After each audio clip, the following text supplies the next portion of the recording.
Right now, I'm going to show you some really useful tips, 2026 edition, featuring some of the newer features in Photoshop.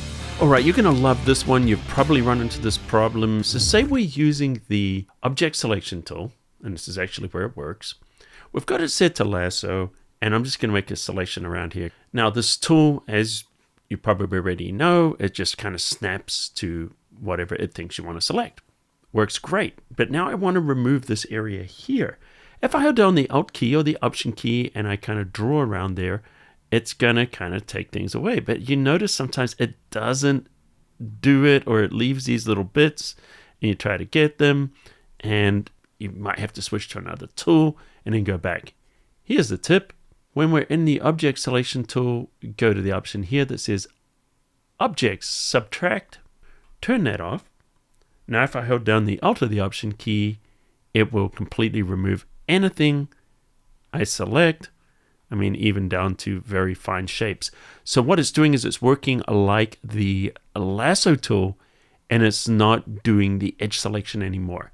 And then all you need to do is just turn it back on here under Objects Subtract, and it will go back to normal. And if you're getting any value out of this video, hit that subscribe button, turn on notifications, you won't miss any of my videos. So say you want to change the color of something using the adjust colors. I've done tutorials on this, but if we choose the adjust colors, we can click here. It shows the different colors that are available inside the image, and maybe I want to change the reds. So I click on the red, and I can change the hue of it to maybe something like a yellowish color. The problem is that it's also picking up other areas. There's no way to refine it in here. Or is there? So when you use this tool, what it does is it actually creates a hue saturation adjustment layer. And if you go to the properties, scroll all the way down, you'll see that we have this range selector. So all we have to do is just kind of pull this in a little bit. So we're not changing the skin anymore. And then we can bring that back. Now for areas like the lips, we just simply paint with black on the mask. Bring that back. And now when we click back on the adjustment and we change the hue, it's not going to change the skin tones anymore. So that's how we refine how that color works. Let me give you a tip of the Remove tool. The Remove tool is a great way to remove things using AI without spending any credits, because it does not use generative credits. So you definitely want to have sample all layers and create new layer, because this gives us a new layer when we're working on. It means it's non-destructive. But say I want to get rid of some of these areas here. And so I'm starting to paint over this. And these are the areas I want to remove. By the way, to remove something, you need to completely cover it. And then when I let go, it's going to start removing. Now the challenge with this is that sometimes I want to say grab this part here, and now I want to grab the part over there, but I can't get to it without taking my finger off. And if I take my finger off, it's going to start removing. So it means you pretty much have to hold your finger down all the time. But if we choose remove after each stroke, turn that off, now I can paint on these one at a time. And then when I'm ready, I can just hit the check mark. And then I don't have to, keep my finger glued to the mouse button until I finish painting, which can be quite difficult.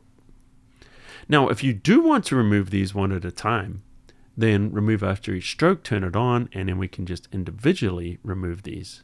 We don't have to hit the check button. As soon as I lift my finger off, it will remove. So depending on how you want to work, remove after each stroke is a powerful option that you can turn on or off. Another thing people might not be aware of, Find Distractions is actually part of this tool. So if we just go in and we choose General Distractions, it will automatically select all the areas we want. Now, I've done a tutorial on this. We're not going to go into all the settings there. All I'm going to do is hold down the Alt or the Option key to get rid of whatever I don't want to remove. So I'm just treating this just as one solid object. And I'm just going to use it as if I painted all of these by hand and then just hit remove. And look at that. Because it's on a new layer, we can turn it on or off. Oh, we accidentally got rid of the bird. That's why we've got a layer. We can just put the mask on. Just grab a black brush. And we can paint our bird back. Generative fill can be great, but make sure you use the right model. So let's make a selection around the dog. And then we're going to choose Generative Fill, and we're going to type in Add Doggy Sweater. Now, if I use the wrong model, this is going to completely fail. Choose the wrong model, and you get something weird like this. So rather than blending in, it's trying to create a new image around the selection. So the models we would use for this would be Firefly, Fill and Expand. Notice now, it's generating the sweater on the dog instead of trying to recreate an image of that all over the place. Now, when we go into the partner models, there's two models here. Context Pro and Gemini are editing models. You wouldn't use Flux to replace anything in here. And in fact, when we're in Gemini, the only one you need to use is Nano Banana 2. Don't use Nano Banana Pro anymore. To help you with this, I've created a cheat sheet which you can download for free. And this gives you every single model. It tells you how many credits. It gives you what it does, its strengths and weaknesses, resolution, etc. on each of them. And it covers all the different models. So if you want it, just click the link to download it. And if you're already subscribed to the Photoshop Cafe newsletter, you don't have to do anything. I will be emailing it to you. Now, speaking of generative credits, there's two more tips I want to show you in here. And the first one is, how much is that doggy in the window? No. How much is those generative credits going to cost? Yes, a pain point for everybody. But say we're going to use a model and we choose Generative Fill. We can choose the model, roll over Generate, and it said this one's going to cost 1 credit. If I was looking at a partner like Nano Banana 2, I just roll over where it says Generate, and this tells me how much it's going to be. Now, if you want to know how many generative credits you have left, just go up to the corner here. You can click. This shows you your plan. It shows you how many credits you have and how many you've used and when your next reset is. And the last thing I want to talk about is this context-sensitive toolbar. We can just grab the handle. We can drag it around.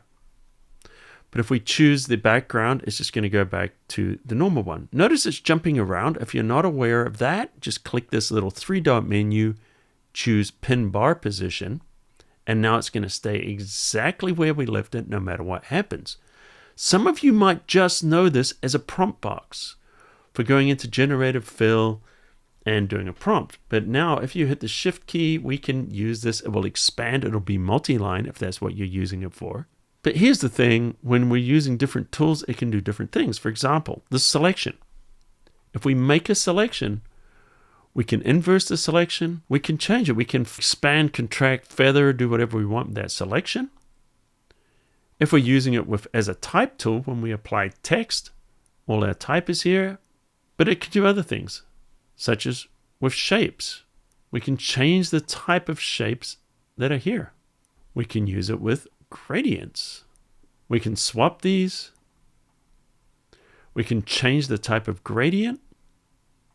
Even select the different gradients from within here.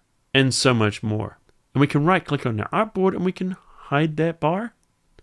Or we can right click and we can show it. And notice even when we show and hide it, when we've pinned it, it's still going to stay in that same position unless we manually move it.